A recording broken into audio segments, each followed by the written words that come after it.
All right, hi guys. So this is to help you for week 1 on Edmentum, which again, due Friday.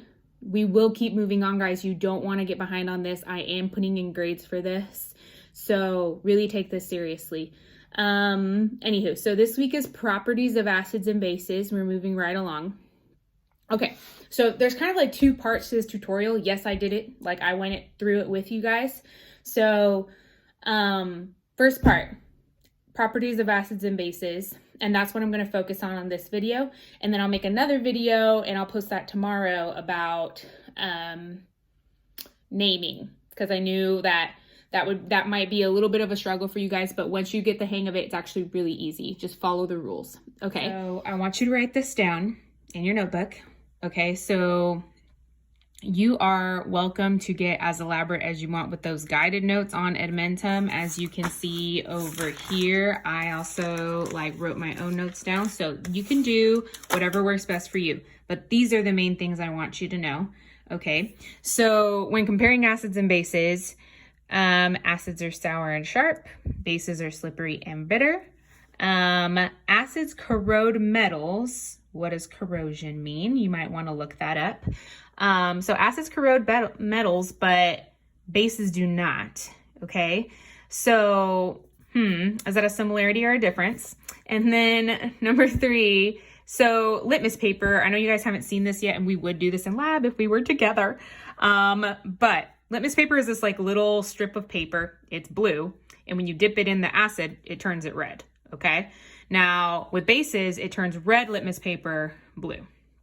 Okay, and then big keyword here, electrolytes. I introduced that to you guys, but I don't think we got really in depth with it. But what does that word sound like?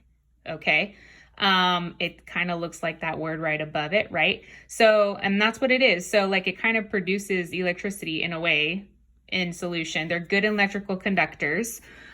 Pretty much, guys, electrolytes is just a big word for meaning for example, let's put it down here. So HCl, this is one of the strongest acids. Where do you find HCl? You guys should have read about this. Where do we find HCl? Hydrochloric acid. This is actually in your stomach. This is what digests your food. And when you put this in solution, what's going to happen is that these 2 ions are going to come apart to form hydrogen and chlorine. Okay, that's what electrolytes are. So when you guys drink Gatorade and all that stuff that you guys talk about with Gatorade has electrolytes, but you guys don't really know what that means. Gatorade has these ions that are really good for your body and for your muscles. So I'm not really condoning Gatorade here. Okay, just saying. It does have a lot of sugar. But last thing, acids react with some metals. Where are the metals in the periodic table? Think about that. To form hydrogen gas. This is really important. Hint, hint. Okay.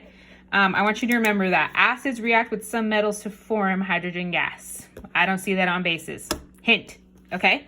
And then last thing, ions. So remember, we have cations and anions. Why did I tell you guys to stay positive all the time? What are cations? What charge are they? What are anions? So think about those things. All right, last thing. So what kind of ions do acids make? What is H a chemical symbol for? This is hydrogen. They make hydrogen ions. What ions do bases make? Hydroxide. This is a polyatomic ion. What are those again? And this whole thing is an ion, and it's called hydroxide. It's negatively charged. So what kind of ion is it? This is positively charged. What kind of ion is it? That's the third and final thing I want you to focus on. I wrote the 3 things I want you to focus on Post-its, okay? What are the similarities and differences between acids and bases? How can you tell if a solution has an acid or a base? What can I add? What can I test it with?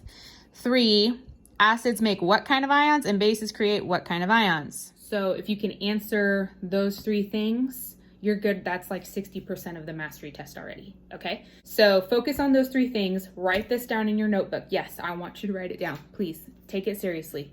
If you show me pictures of them, I will give you a virtual high five. Okay, And what else? I think that's it for right now. Okay, I'll post another video on naming. That's the second part of the tutorial, how to identify them. And that's it, guys. Hope it's going well. Hope you're taking care of yourselves. I miss you all. Talk to you soon.